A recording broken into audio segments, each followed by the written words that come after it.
Hey, you guys, welcome to Girl Educate Yourself. I'm Kristen Cantrell. And I'm Angela Fazio. Today's guest is Audrey Myers. And our topic is Don't Be a Lawyer, but Think Like One. So, Audrey, why don't you get started and tell us a little bit about yourself?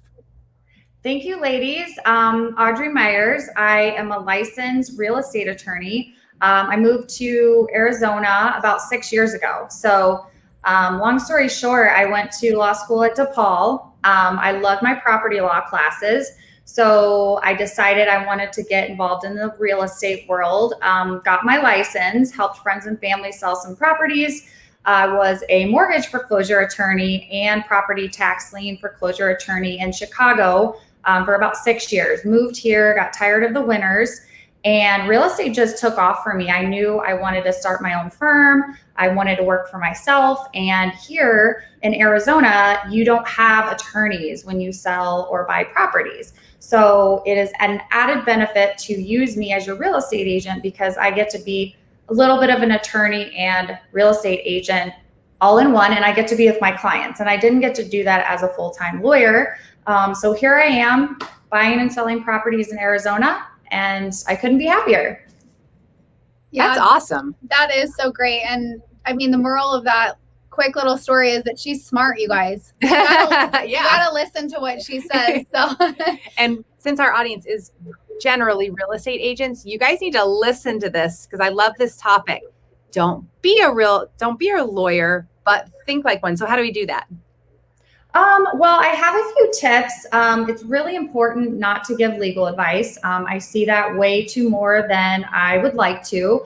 That will get you in big time trouble. So don't do that. If there's anything legal, call your attorney, refer them to one. It's okay to say, I don't know.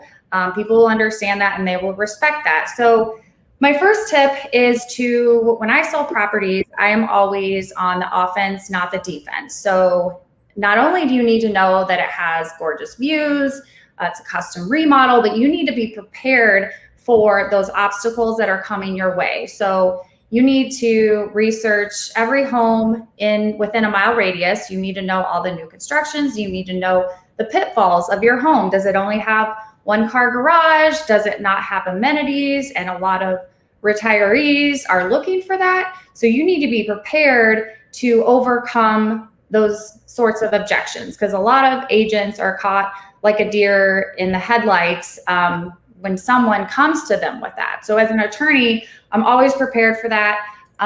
Know your competition, research days on market for these properties. What's your feedback? Is it overpriced? I have one now. It's a little bit harder because it's a one-car garage. So I'm sharing that feedback with people, and that's very helpful to do your research to sell your property quickly and for top dollar. That's a really important point because when Chuck and I were selling a lot of real estate, when you walked into a house and you walked to the backyard and all these water features were on and it was beautiful and it's so peaceful. And I knew it was back to a street. I'd be like, hey guys, why don't we turn these water features off for a few seconds so that you can see if this road back there is going to be of concern to you, where most people would be like, oh, isn't that a pretty waterfall? Mm-hmm. Can you imagine? You can't ignore the detriments. That makes no sense. Absolutely. And it's not in such a negative way, but it's just to be prepared. Your clients will be very impressed that you're not just like every other agent that comes in and, oh, this is a beautiful home. Well, that's the easy part. The difficult part is someone that sets himself apart and is prepared for the negative aspects. We had a house that we listed that was backed up to monster power lines. Like when you went to the backyard, it was like, bzz, oh my gosh, like monster power lines. And so we were having an open house and there were these two ladies that were looking at the house and they walked into the backyard and they were like, what is that sound? What is that? And my husband walked out of the house with like a stainless steel mixing bowl on his head, walked out and said, what do you hear? Oh, those ginormous power lines right there. Oh my goodness. Well, and it's better to, like I said, be on the offense. It's better to say, we have power lines. If you have any questions, that also may be a legal issue because people are worried about radiation and they're, talk to your attorney if someone has any questions. But to just because it's better if you call attention to it, because then you get to explain it in your terms. You get to say, you know, but we've discounted the price to account for that. Or I've made a joke before, like, oh, you're from Chicago. Like, this is way too quiet for me. You know what I mean? Like, kind of make a joke of it. And then people, well, yeah, that's right. I really can't hear anything inside. So if you bring it to people's attention almost, and these are things that are very obvious, like if there's cracks in the pool, you're going to address it first, because then it's going to look like you're hiding it and you're scrambling, and it's never going to look good. So agreed. What's your next tip? So next tip would be definitely do your homework before you sell a house, before you go to listing appointment. Don't be unprepared. So as an attorney, I'm prepared for problems. I can't change my mind. I will never be the same, unfortunately. One example is to always pull a preliminary title report. And this comes in handy because the seller sometimes doesn't know if there's a judgment against them, which attaches to the property sometimes. And they do not know that. Is there a tax lien? Is there something like that? Because I did have a condo one time selling it in Central Scottsdale, and we pulled the title report and we found there was a judgment against him put by the HOA that he didn't know about. Well, attached to the property. So thankfully I got to call the attorney, settle it. You know, it took a few weeks, but had we got under contract, and sometimes the title report doesn't come for a couple weeks, you know, the buyer is upset. And you have to know that when you sell a property, you are guaranteeing clear title, and that you don't know of any of these liens or impediments. So that definitely helped me. Pull, if it's in an HOA, definitely call the HOA. I read all the rules and regulations, CC&Rs. Note that you're not an attorney, so definitely don't interpret those. But I mean, like, no, can you do a short-term rental? You will get those questions a lot. I sold a house in a 55 plus community back to a major road in Chandler, and I knew it was an uphill battle. So I was prepared to know the amenities that they offered compared to where I thought the other buyers would be looking. And I pulled the CC&Rs, and I found out that actually sometimes they allow for a certain percentage of people that are under 55.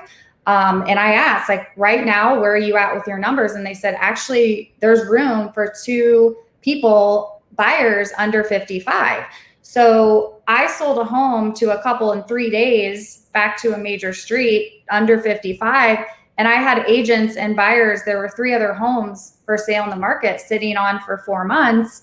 And they said, how did you sell this house? And I said, to 2 people under 55. And they looked at me.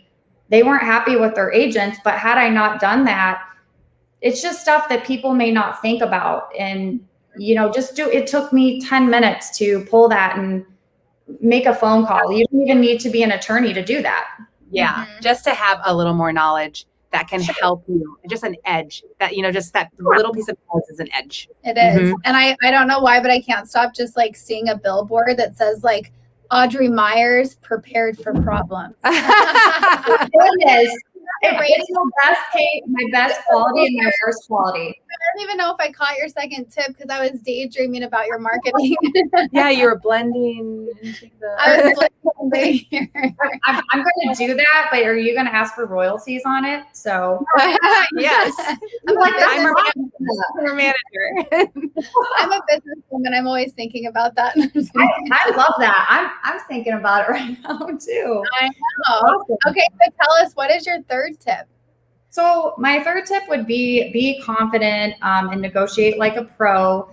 Don't reveal confidential information, and it's okay to say, I don't know. Don't give wrong information, inaccurate information. A lot of agents, especially new ones, come to me for mentoring and they're like, I'm scared. I've never sold a house before. And it's like, that's okay. And I say, use me or your fellow, you know, luxury agents, top producers, and say, hey, you know, I'm Brett, but, you know, here's my team of experienced agents. We will get you covered. I'm the workhorse. You know, I'm fresh out of school.